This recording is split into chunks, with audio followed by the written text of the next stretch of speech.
Estamos estudiando los 4 evangelios sincronizados y hoy vamos a entrar en lo que tiene que ver con el nacimiento y la misión de Juan el Bautista.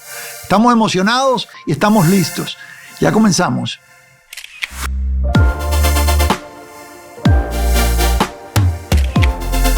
Doy la bienvenida a todos los que se conectan con nosotros desde cualquier lugar de nuestra amada América Latina. Es una bendición estar juntos estudiando la palabra de Dios como lo hacemos cada jueves. Y hoy estamos estudiando a Juan el Bautista y vamos a comenzar por su nacimiento, el cual envuelve algunas cosas sobrenaturales. Y esto es importante porque recuerde que Juan es el precursor del Mesías. Y le voy a pedir que abra conmigo su Biblia ahí en Lucas capítulo 1. Vamos a comenzar leyendo en el versículo 5. Estamos en la Reina Valera 1960.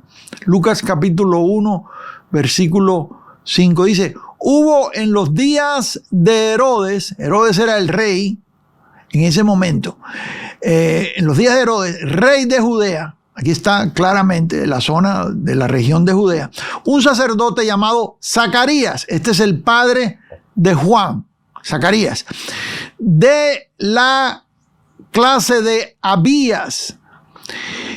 Su mujer era de las hijas de Aarón y se llamaba Elizabeth. Aquí nos dice claramente quiénes son los padres de Juan. Versículo 6 dice: ambos eran justos delante de Dios y andaban irreprensibles en todos los mandamientos y ordenanzas del Señor.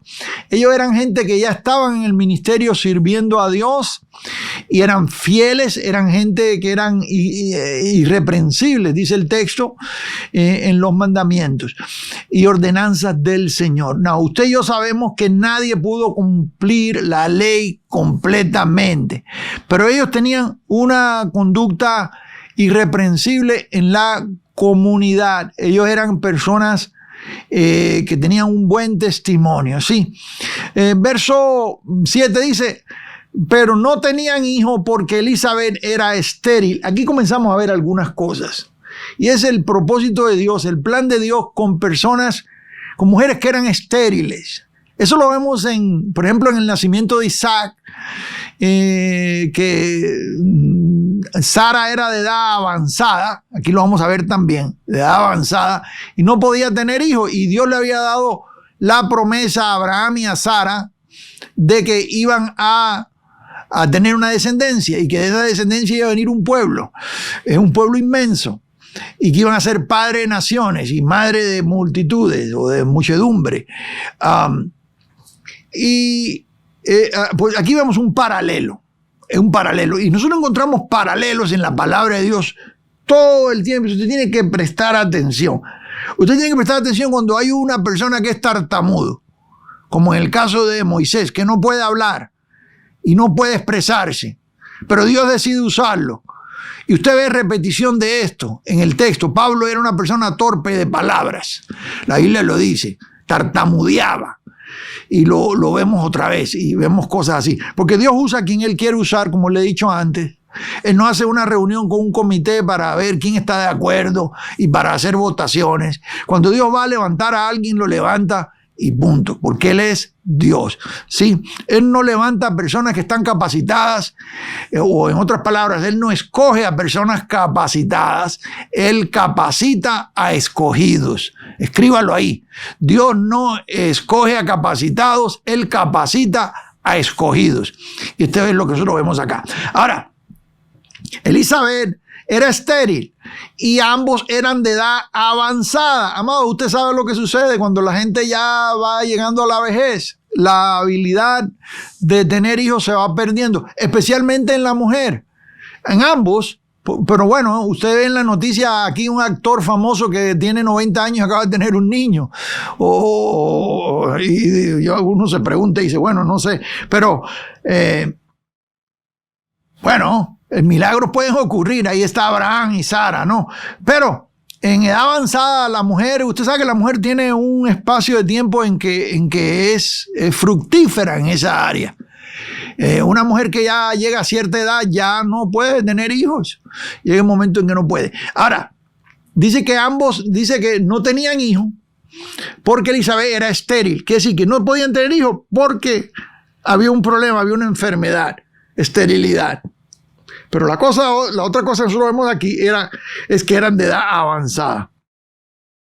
Aconteció que ejerciendo Zacarías el sacerdocio, ya le dije anteriormente que estaban en el ministerio, delante de Dios, según el orden de su clase, conforme a la costumbre del sacerdocio, le tocó en suerte ofrecer el incienso entrando en el santuario del Señor. Y esto es todo parte del ritual ceremonial de la ley. La ley estaba en pie, amados, los rituales, las ceremonias, todo eso estaba en pie. Todavía no ha nacido el Mesías.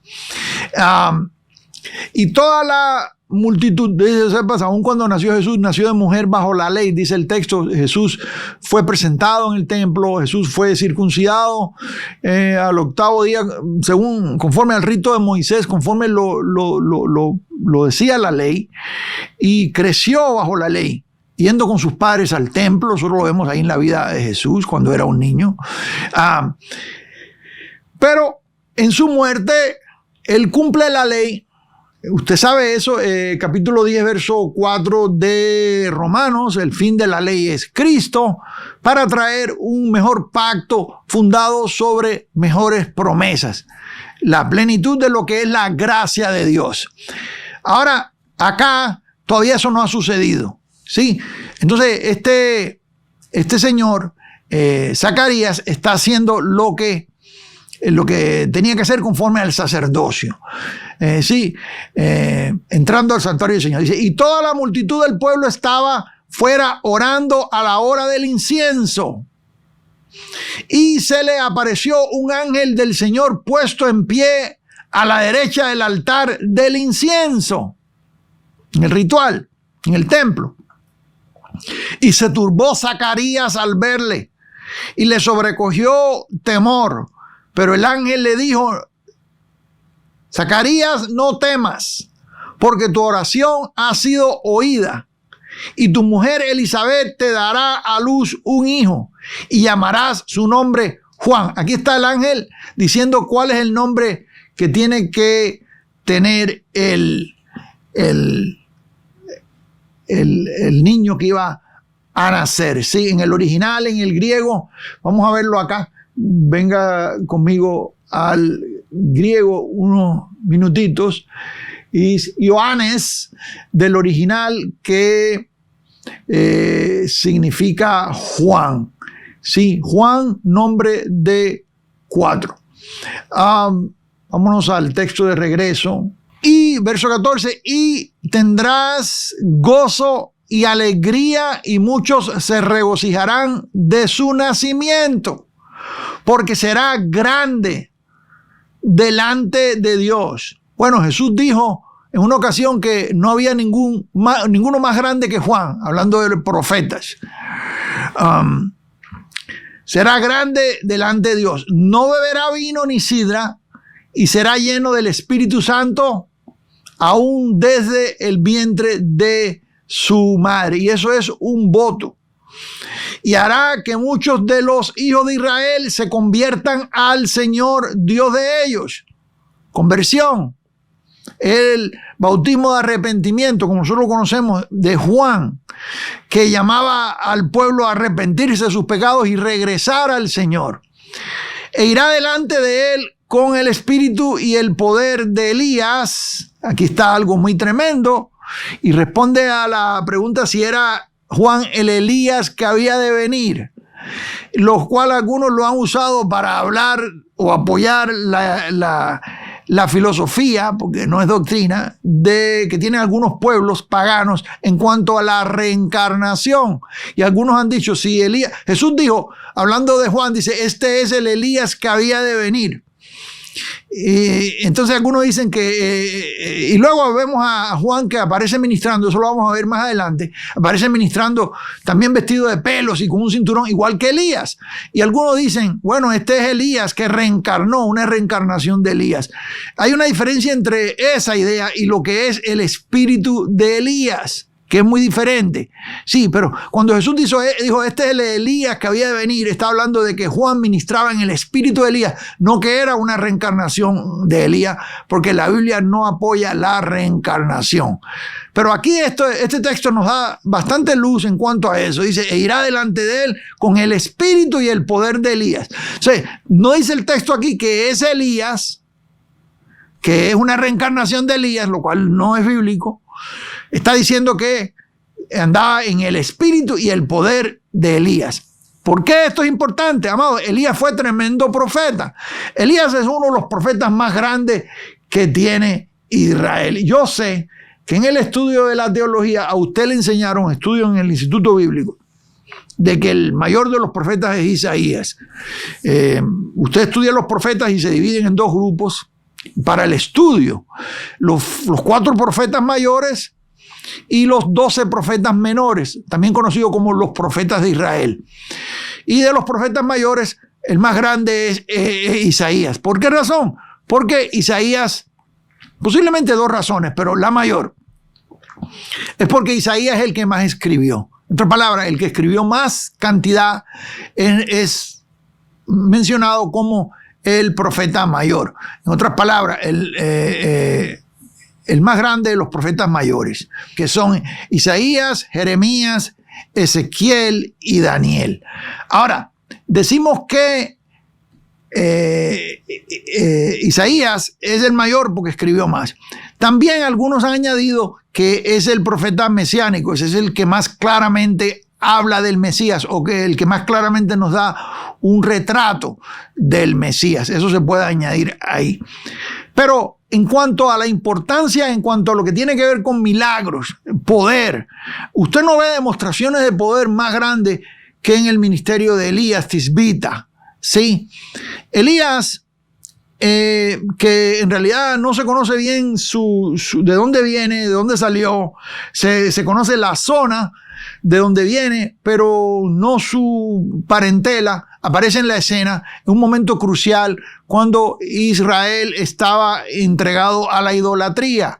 Y estaba Jezabel, la esposa de Acab, el rey de Acab, y era ella la que controlaba y manipulaba todo. Y los profetas se escondían porque tenían miedo, porque ella mataba a los profetas de Dios y los perseguía. En esta escena aparece Elías. Elías, que podía descender fuego del cielo, clamaba y Dios descendía fuego del cielo y consumía un ejército de gente. Elías, que podía parar la lluvia por 3 años y fracción y podía hacer que lloviera de vuelta. Este es Elías, que traía unas señales tremendas, ¿no? Dice que Juan, mire qué comparación más tremenda esta, que Juan vino con el espíritu y el poder de Elías. Pero hay una frase muy tremenda aquí en el texto, y voy a regresarme aquí al texto bíblico. Dice que poder de Elías para hacer, aquí dice para qué. Sí, cuando el texto le dice a usted para qué, te está diciendo lo que es, pero está diciendo para qué es. Para hacer volver los corazones de los padres a los hijos. Y aquí hay una profecía bien tremenda. De los padres a los hijos, y de los hijos y de los rebeldes a la prudencia de los justos, para preparar al Señor un pueblo bien dispuesto. Algo bien tremendo acá, amados, y nosotros lo vemos en Malaquías, y aquí le estoy enseñando la cita en pantalla, está un poco pequeña, no sé si la puede ver. En Malaquías, capítulo 4, 5, 6, y si usted se va a Malaquías, usted ve que, lo tenemos aquí en pantalla, dice la profecía: he aquí, yo os envío al profeta Elías antes que venga el día de Jehová, grande y terrible. En otras palabras, está hablando de un juicio que iba a venir sobre Israel antes que llegara ese día grande y terrible. Hay escatología en esto. Algunos han dicho que posiblemente el texto está refiriendo directamente a la destrucción de Jerusalén y la destrucción de lo que es el templo y la ciudad. Algunos lo sitúan en el futuro y es la segunda venida del Señor donde también hay juicio. No voy a entrar en eso ahora, eso lo trato yo en lo que es la clase de escatología. Vamos a seguir aquí pero solamente le dejo saber la idea más o menos para que tenga una idea de lo que está hablando. Pero dice aquí que envió al profeta Elías. Antes que venga el día de Jehová grande y terrible, él hará volver el corazón de los padres hacia los hijos y el corazón de los hijos hacia los padres. Sí, no sea que yo venga y hiera la tierra con maldición.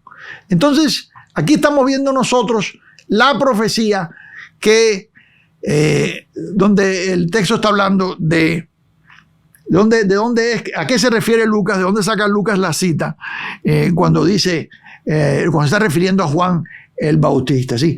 Vamos a regresar a Lucas capítulo 1 y vamos a continuar con el pasaje donde estamos. Dice aquí, el espíritu y el poder de Elías para hacer volver, lo mismo que vimos en Malaquías, para hacer volver los corazones de los padres a los hijos y de los rebeldes a la prudencia, de los justos, para preparar al Señor un pueblo bien dispuesto. Dice aquí, preparar. Ahí vemos la misión de Juan. ¿Cuál es la misión de Juan? Preparar un pueblo bien dispuesto. ¿Sí? Entonces dice el versículo 18. Vamos a ir resumiendo algunas cositas, entonces continuamos. Aquí nos da a nosotros el poder. ¿Cómo vino Juan el Bautista? Vino en el poder de Elías. Parece que estamos viendo aquí el cumplimiento de la profecía de Elías. En ningún momento el texto dijo que Elías iba a reencarnar, pero que sí, en el futuro iba a venir alguien a hacer ese trabajo. En otras palabras, sería como un regreso de Elías. No una reencarnación de Elías, pero como un regreso de Elías para hacer el cumplimiento. Nosotros vemos que Juan viene exactamente con esa misión. Entonces, por eso es que Jesús dice, este es el Elías que habría de venir. Verso 18. Dijo Zacarías al ángel, ¿en qué conoceré esto? Aquí hay duda. Note esto. Porque soy viejo y mi mujer es de edad avanzada. Y la duda trae consecuencias. Ahorita lo vamos a ver. Soy viejo y de edad avanzada. En otras palabras, Zacarías está dudando lo que el ángel le está diciendo. Amado, Zacarías es el sacerdote que entra a ofrecer el incienso por el pueblo. Es una persona que tiene un oficio importante. Es un hombre, supuestamente un hombre de fe. Ahora se le aparece el ángel y le está diciendo algo bien tremendo y él lo está dudando. Pero él había estado pidiendo por eso. Ahí el texto lo dice, él había estado orando. Y esta es la respuesta a su oración. Y esto es lo que pasa en nuestra vida. Cada vez oramos por cosas y cuando viene la respuesta a la oración, entonces no lo creemos. Estamos orando por algo y en el momento que llega decimos, no, yo no creo que eso sea posible. Sí, o sea, hay duda en eso. Pero bueno, vamos a seguir leyendo acá, porque Dios usa vasos que no necesariamente son vasos. Dios usa vasos imperfectos, amado. Zacarías es un ejemplo de eso. Sí, pero era un hombre que era recto. Sí. Dijo Zacarías al ángel, ¿en qué conoceré esto? Porque soy viejo y mi mujer es de edad avanzada. Respondiendo, el ángel le dijo, yo soy Gabriel. Que vemos a Gabriel, amados, una aparición de Gabriel. Gabriel es el ángel mensajero, como he dicho antes en otros lugares. Vemos a Gabriel, algunos lo han mencionado como si fuera un arcángel. Dicen siempre Gabriel, el arcángel Miguel, especialmente esto viene del catolicismo y se encuentra en libros apócrifos, pero el texto bíblico acá, dentro del canon que nosotros tenemos, no vemos que en ningún momento la Biblia menciona a Gabriel como un arcángel, solamente como un ángel. Pero bueno, en la tradición se ha llamado arcángel, como le dije anteriormente, por eso, dentro del catolicismo, en la mención dentro de libros apócrifos, pues aparece como uno de los arcángeles, pero no acá en el texto bíblico. Entonces para nosotros es un ángel, aunque es un ángel muy especial, porque nosotros vemos ahí en Daniel algunas características que tiene, que no tienen ángeles comunes. Por ejemplo, puede volar, tiene alas, y no todos los ángeles tienen alas. Eso yo lo hablo en angelología, ahí en Teología Sistemática para Latinoamérica. Usted lo puede encontrar ahí en el libro y en el curso, ¿sí? Yo soy Gabriel que estoy delante de Dios y he sido enviado a hablarte y a darte estas buenas nuevas.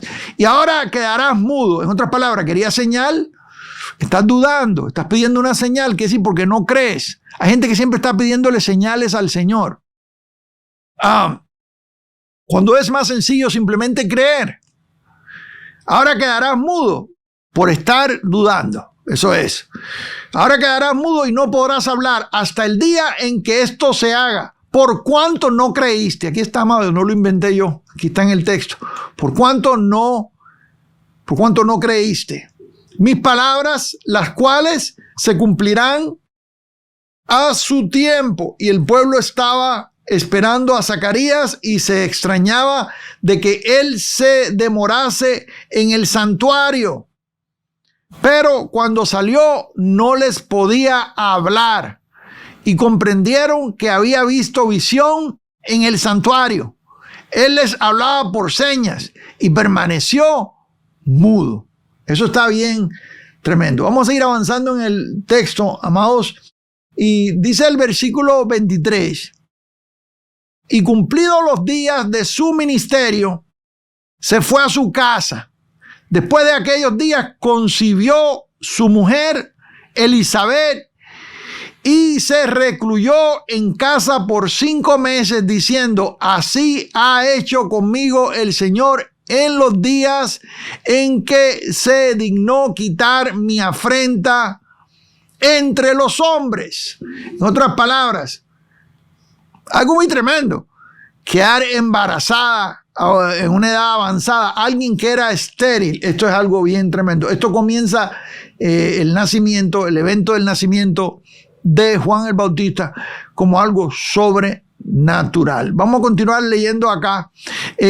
Nosotros vamos a hacer una pausa porque aquí viene el nacimiento de Jesús y nosotros estamos estudiando a Juan hoy. O sea, en el capítulo que sigue, nosotros vamos a seguir en el 26. Hoy no, hoy voy a seguir hablando de Juan, porque todavía nos queda bastante que hablar sobre Juan. Pero hay algo aquí que nos enlaza. De esto yo voy a hablar en la próxima sesión, pero hay algo aquí que nos enlaza y quiero que usted lo note. Y es el versículo 26, dice: al 6º mes, el ángel Gabriel fue enviado por Dios a una ciudad de Galilea llamada Nazaret, a una virgen desposada con un varón que se llamaba José, de la casa de David.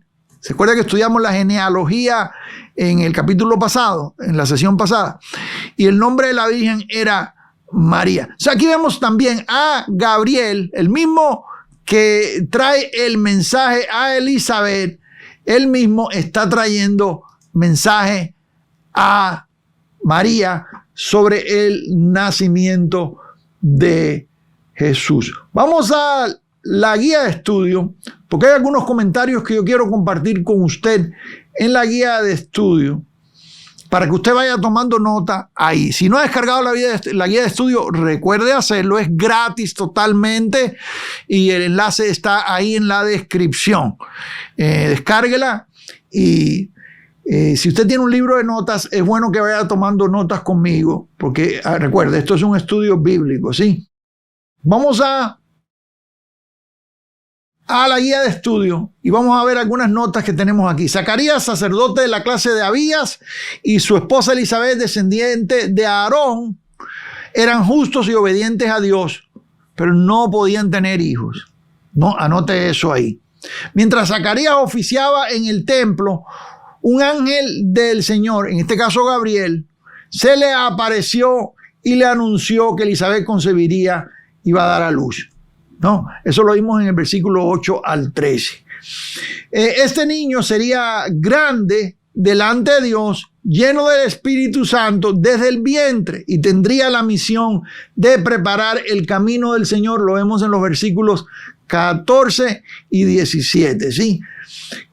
También vimos que Zacarías dudó por la edad de ambos y por su incredulidad, y quedó mudo hasta que el niño naciera.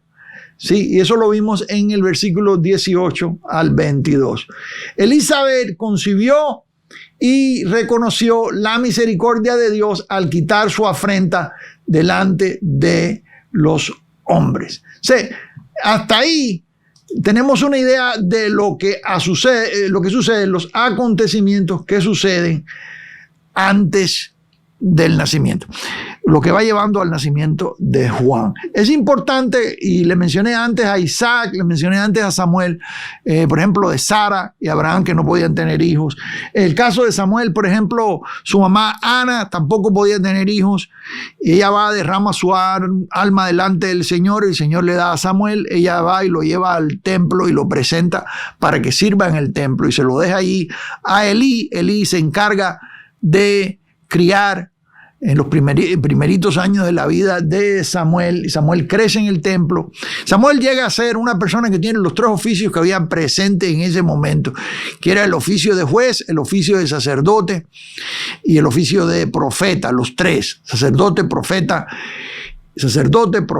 y juez. Más adelante el oficio de juez termina y entra el oficio de rey. Y entonces usted encuentra en el Antiguo Testamento los tres oficios de sacerdote, profeta y rey.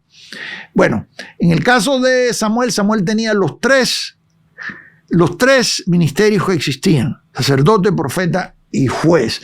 ¿Sí? Ahora, vamos al nacimiento, y en Lucas capítulo 1 nos vamos a ir hasta el versículo 57, porque le dije que tenemos una pausa y es el nacimiento de Jesús, pero de eso vamos a hablar en la próxima sesión. Hoy estamos concentrados en Juan, entonces después nos regresaremos al versículo que habla, al texto, a la porción del texto que habla sobre el nacimiento de Jesús, porque a partir de ahí entonces vamos a concentrarnos en hablar de Jesús. Recuerde que esta serie está concentrada en hablar de Jesús, sus milagros, sus enseñanzas, sus discursos, principios que aprendemos de la vida de Jesús, gracia de la boca de Jesús, etc. Sí, todo eso es lo que estamos estudiando en esta serie. Ahora, venga conmigo ahí en Lucas capítulo 1 y nos vamos al versículo 57. Dígame amén si está ahí, así ahí lo tiene. Dice el versículo 57. Cuando a Elizabeth se le cumplió el tiempo de su alumbramiento, dio a luz un hijo. Este es el nacimiento de Juan. Y cuando oyeron los vecinos y los parientes que Dios había engrandecido para con ella su misericordia, se regocijaron con ella. Dice verso 59, aconteció que al 8º día vinieron para circuncidar al niño. Jesús igualmente es circuncidado al 8º día conforme al rito de Moisés, así lo decía la ley. Entonces tanto Juan como Jesús son circuncidados. Y le llamaban con el nombre de su padre Zacarías, porque es una costumbre antigua. Pero respondiendo su madre dijo, no, se llamará Juan. ¿Por qué razón? Porque ha sido anunciado que su nombre iba a ser Juan. ¿Se acuerda que vimos en el anuncio? Le dijeron, ¿por qué? No hay nadie en tu parentela que se llame con ese nombre. Entonces preguntaron por señas a su padre cómo le quería llamar, y pidiendo una tablilla escribió diciendo, Juan es su nombre. Y todos se maravillaron. Al momento fue abierta su boca y suelta su lengua, y habló bendiciendo a Dios.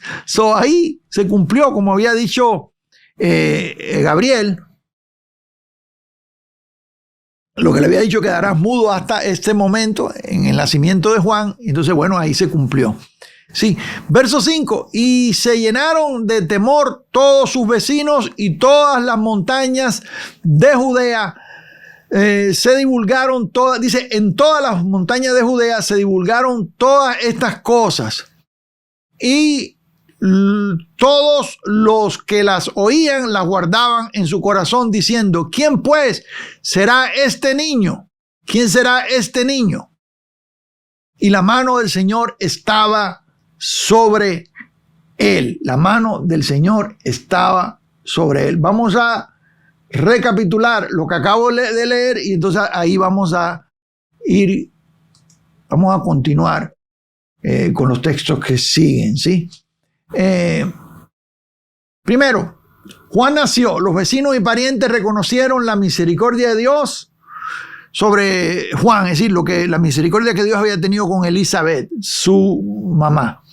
En la circuncisión quisieron llamarlo Zacarías, pero Elizabeth insistió en que se llamaría Juan, confirmando la instrucción del ángel. Note eso en su guía de estudio, subráyelo o cópielo ahí también, ¿sí? Algunas cosas más que acontecieron es que la boca de Zacarías fue abierta. Déjenme ponérselo aquí en pantalla, acá también, ¿sí?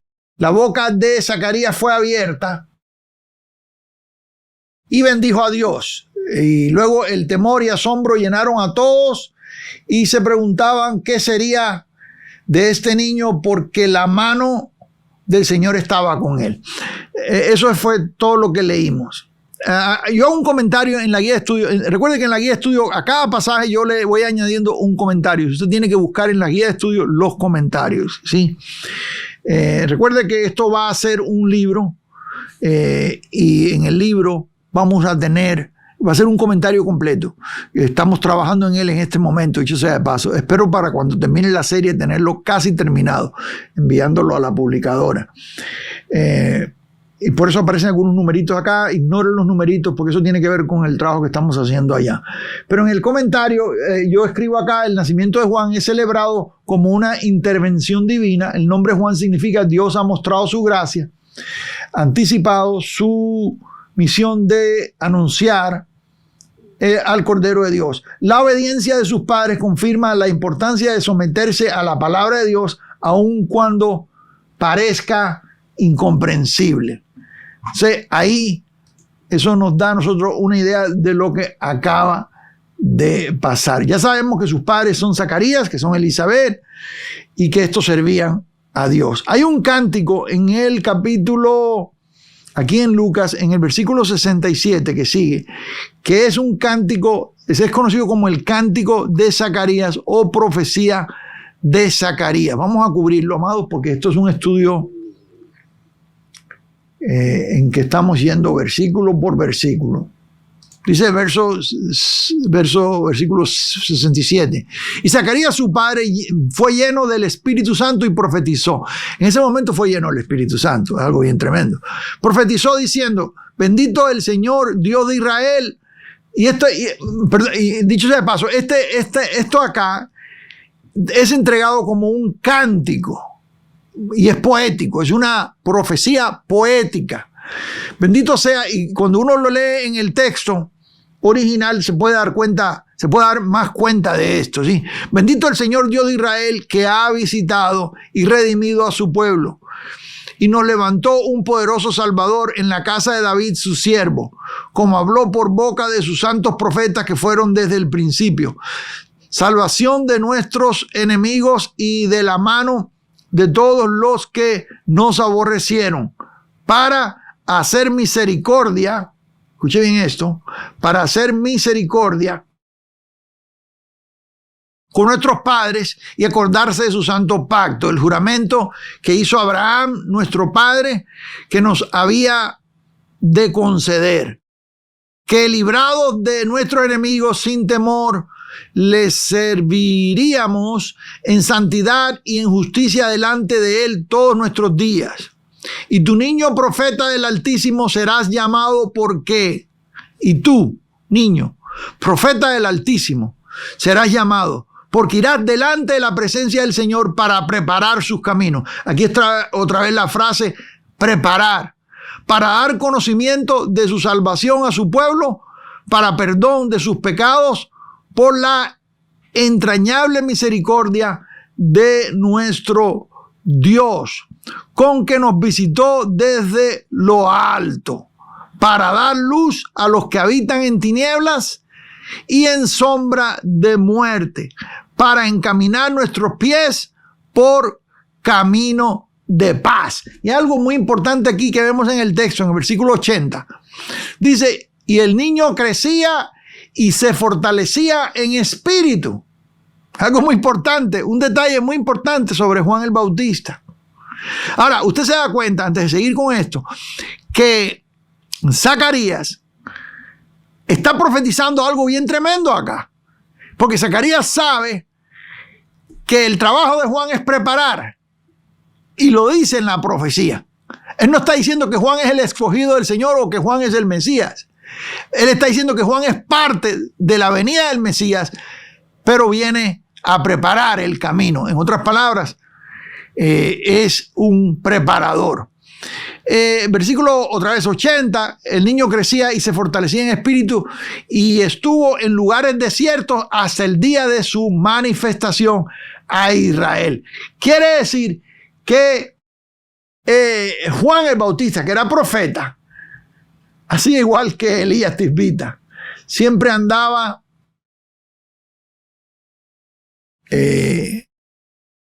Juan andaba siempre en el desierto, porque fue profetizado que iba a andar en el desierto, dicho sea de paso.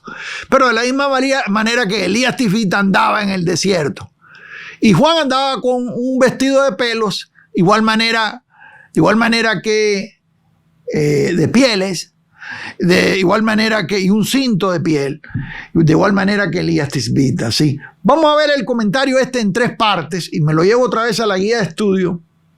Vamos a ver el comentario en 3 partes, sí.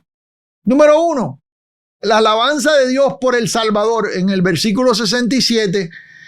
Lo vemos del 67 al 75. Zacarías, lleno del Espíritu Santo, bendice a Dios porque ha visitado a su pueblo con redención. Reconoce que la venida de Cristo es el cumplimiento de las promesas hechas a David y Abraham. Este Salvador trae liberación, y no solo política, sino espiritual, para servir a Dios en santidad y justicia. Número 2, la misión de Juan.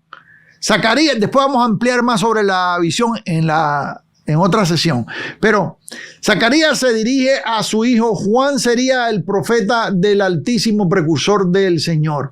Su tarea principal sería preparar el pueblo o al pueblo para Cristo, enseñándoles que la salvación viene con el perdón de pecados, no con ritos o méritos humanos. Y esto es un contraste muy tremendo de que Zacarías esté anunciando esto cuando Zacarías en realidad es sacerdote conforme al rito de Moisés. Y número 3, la misericordia de Dios y la luz. Lo vemos en el versículo 78 al 79. Zacarías describe a Cristo como la aurora que visita desde lo alto, trayendo luz a quienes viven en tinieblas y guiando a la humanidad por el camino de paz o de la paz. Aquí se anticipa el ministerio de Jesús como la luz del mundo, y eso lo podemos comprobar nosotros en Juan capítulo 8. Juan capítulo 8, versículo 12, ¿sí? Esto se conoce como el Benedictus, y de esto yo hablo más en el libro. Y que muestra cómo el nacimiento de Juan se inserta en el plan de redención. Él es el heraldo y Cristo es el Salvador. Juan es el profeta que viene antes anunciando a Cristo que viene después. Sí, pero Jesús es la luz que trae vida y perdón, no Juan. Juan no puede perdonar a nadie. Sí. La importancia de Juan el Bautista como precursor del Mesías, y hay varias cosas que yo escribo acá, se las voy a enseñar en la guía de estudio. Si usted viene conmigo de vuelta a la guía de estudio, ábrala ahí, usted la trae ahí con usted. Algunos de ustedes yo sé que imprimen la guía de estudio, algunos simplemente la usan digitalmente, pero yo sé que muchos de ustedes la imprimen, inclusive hay muchos que la están usando en cursos y la están usando en estudios de hogar. De hecho, ahí tenemos una lista de hogares que se han ido uniendo y que están usando esto que hacemos cada jueves, lo están reproduciendo en sus contornos, en sus países, y algún día de la semana se juntan a estudiar. El jueves vienen, lo toman de acá de nosotros y luego lo imparten en un grupo de estudio en su ciudad. De hecho, sabemos que hay grupos de estudios que se conectan, algunos están conectados hoy, nomás que algunos se conectan por televisión, por eso usted no los ve en el chat. están en la sala de una casa y hay varios ahí con la pantalla y están tomando el estudio. Yo les envío saludos desde acá. Es una edición que están con nosotros, ¿sí? A ver si un día de esto vamos a hacer algo interactivo para que podamos conectar y podamos ponerlos a ustedes también en pantalla de alguna manera, ¿no? Me gustaría hacer eso, vamos a ver si se puede. O sea, la importancia de Juan el Bautista como precursor del Mesías. Número 1, cumplimiento profético. Juan fue el cumplimiento de las profecías del Antiguo Testamento. Y tenemos aquí a Isaías capítulo 4. Dice aquí, voz que clama en el desierto, preparad camino de Jehová. Algunas versiones dicen camino del Señor. Esta es la Reina Valera 1960, por supuesto. Camino del Señor. Es la voz que clama en el desierto.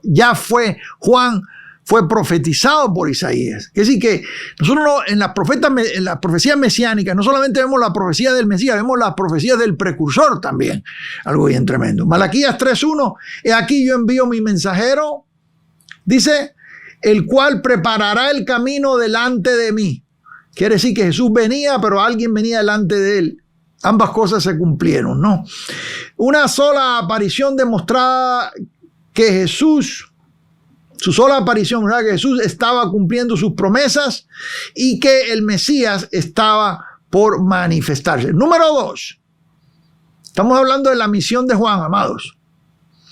Preparar los corazones, como le dice el texto que leímos, preparar los corazones. Su ministerio consistió en llamar al arrepentimiento y bautizar a la gente como señal de purificación. Y eso lo vemos en Marcos capítulo 1, verso 5. Esto vamos a anticipar algo aquí, pero después lo vamos a estudiar en detalle, ¿sí? Porque tenemos que hacerlo. Pero vamos a verlo aquí. Bautizaba, verso 4 dice, bautizaba Juan en el desierto y predicaba el bautismo de arrepentimiento. Muy diferente a lo que es el bautismo con el Espíritu. Sí, Juan bautizó con agua. Señor, el que viene detrás bautizará con Espíritu Santo y fuego. Hay una diferencia aquí de dos bautismos diferentes. Eso lo hablo yo hice una serie sobre el bautismo y ahí hablo en detalle sobre hecho. De hecho, ahí hablo sobre el bautismo de Juan y por qué Jesús tuvo que ser bautizado, el bautismo de que habla ya en el Nuevo Pacto con explicación en Romanos capítulo 6, hablo de todo eso, usted lo puede encontrar ahí en el canal, ¿sí? Bautizaba Juan en el desierto y predicaba el bautismo de arrepentimiento. Note entonces la frase aquí, el bautismo de arrepentimiento para perdón de pecados, y salían a él toda la provincia de Judea y todos los de Jerusalén y eran bautizados por él en el río Jordán, confesando sus pecados. Algo más sobre Juan que ya se lo mencioné antes, pero aquí está en el texto, para que ustedes no digan, no, que el hermano Pérez lo inventó. No, aquí está en el texto. Y Juan estaba vestido de pelo de camello y tenía un cinto de cuero alrededor de sus lomos y comía langostas y miel silvestre. Quiere decir que este Juan vestía como Elías Tifita. Usted veía a Juan y usted veía a Elías. Langostas aquí no son las langostas que nosotros conocemos, eso lo he hablado antes. A mí me gusta comer langosta. Cuando visito en México hay un lugar, hay un puerto muy lindo en la Baja California que tienen unas langostas rojas bien grandes, bien ricas. Esa no es la langosta que comía Juan, era es un langostino, es como un grillito, un grillo. Era lo que comía, y miel silvestre, ¿no? Vamos a extender un poquito más, no lo tengo en planes, pero lo voy a hacer. Y vamos a seguir leyendo un poquito más aquí. Y predicaba diciendo, viene tras mí, ahí está cumpliendo, ¿se acuerdan? Para lo que fue llamado y separado. Por eso es que vimos a su padre Zacarías profetizar lo que él iba a ser el precursor. Bueno, aquí él está haciendo el trabajo de precursor. Viene tras mí el que es más poderoso que yo. La gloria a Jesús siempre. A quien no soy digno de desatar encorvado la correa de su calzado. Yo a la verdad os he bautizado con agua, pero Él os bautizará con Espíritu Santo y fuego. Se lo voy a dar en otra versión acá. Sí, la Nueva Traducción Viviente. Dice, gloria a Jesús. Vamos a tomar el texto aquí. Juan anunciaba, pronto viene alguien que es superior a mí. Note la palabra superior aquí. Tan superior que ni siquiera soy digno de inclinarme como un esclavo. Bien tremendo esto. A desatar las correas de sus sandalias. ¿Y por qué traigo esta versión? ¿Y por qué es esto importante? Porque el trabajo de desatar la correa de la sandalia era lo que hacían los sirvientes. Sí. A las personas que eran importantes, las personas que tenían a alguien que le desataba las sandalias. Ellos no se doblaban a desatarla ellos mismos. Qué privilegio, ¿no? Hoy en día es muy raro ver eso. La gente rica, inclusive hoy en día, ellos se ponen sus propios zapatos, ¿no? Tiene que ser alguien muy rico que le pongan los zapatos. Pero Juan, cuando él dice esta frase, está refiriéndose al trabajo de un sirviente. Esclavo y sirviente es sinónimo. Ya se lo enseñé antes en la cultura del primer siglo. El sirviente era comprado igual que un esclavo. Y el esclavo o el sirviente era el que se doblaba a desatar la correa de las sandalias. Juan dice que él no es digno. Dice, ni siquiera soy digno de inclinarme como un esclavo a desatarle las correas de sus sandalias. Yo os bautizo con agua, pero él los bautizará con el Espíritu Santo. Algo muy tremendo acá. ¿Cuántos se están gozando con esto? Sí, gloria a Jesús. Sí, aquí estamos viendo nosotros el propósito para el cual vino Juan, la misión de Juan. Regresamos a la guía de estudio y vino a preparar los corazones. De esa forma prepara espiritualmente al pueblo para recibir a Jesús, no con rituales vacíos, sino con un corazón humilde. Y luego él mismo reconocía que su papel era ser testigo de la luz y no la luz. Y eso lo vemos en Juan capítulo 1, verso 8. Vamos a ir a Juan capítulo 1, verso 8. Juan no era la luz, era solo un testigo para hablar de la luz. Esto lo dice Juan. Vamos a Reina Valera 60. Déjeme ponerlo acá. No era él la luz, sino para que diese, ¿qué dice aquí? Testimonio de la luz. Entonces, hablando, dice verso 9, aquella luz verdadera que alumbra a todo hombre venía a este mundo, hablando de Jesús. En otras palabras, Juan no es el que resuelve el problema del pecado, es Jesucristo el que resuelve el problema del pecado. Por la misma boca de Juan, Él es el que quita el pecado del mundo. Eso lo vamos a ver después. Y es testigo de Cristo, ¿sí? Si usted viene conmigo, vamos a la guía de estudio de nuevo. La guía de estudio de nuevo. Y en la misión, la número 3, y creo que usted está tomando notas, Juan identificó públicamente a Jesús como el Cordero de Dios que quita el pecado del mundo. Y eso está en Juan 1:29. Juan 1:29. Vamos a verlo aquí. Y esto es muy importante. ¿Por qué es importante esto, amados?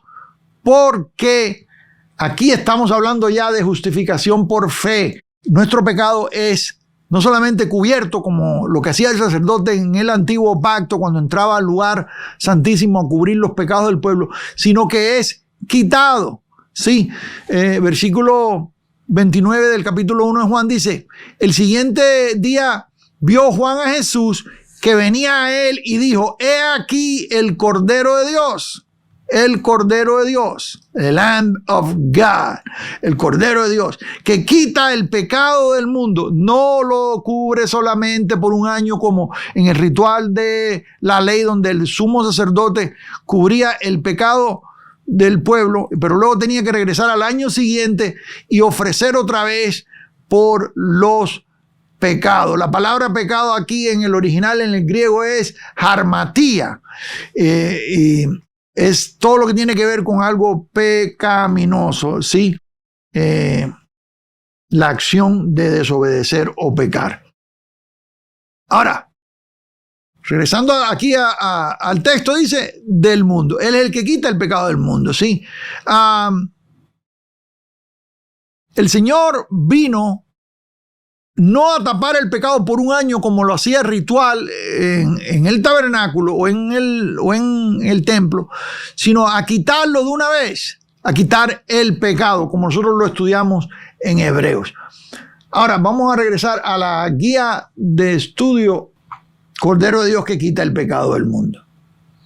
Eso lo estudiamos nosotros en teología cuando hablamos de todo lo que sucede en cuanto al pecado, ¿sí? Ahora,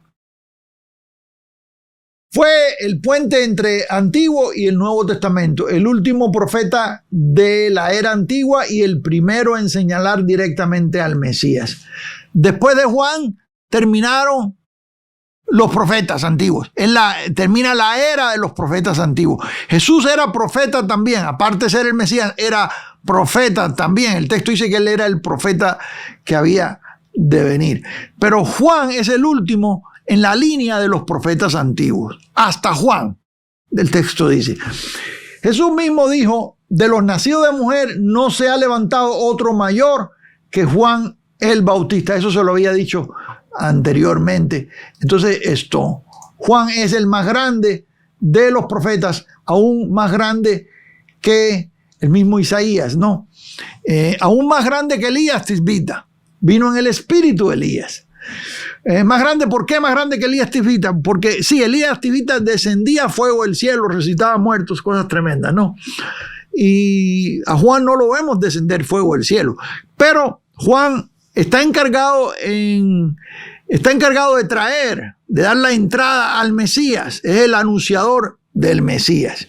Es el precursor, ¿sí? La importancia de Juan el Bautista radica en que fue el mensajero anunciado, el predicador del arrepentimiento y el testigo directo de Cristo. Su misión fue abrir el camino para que Israel y el mundo reconocieran al verdadero Salvador.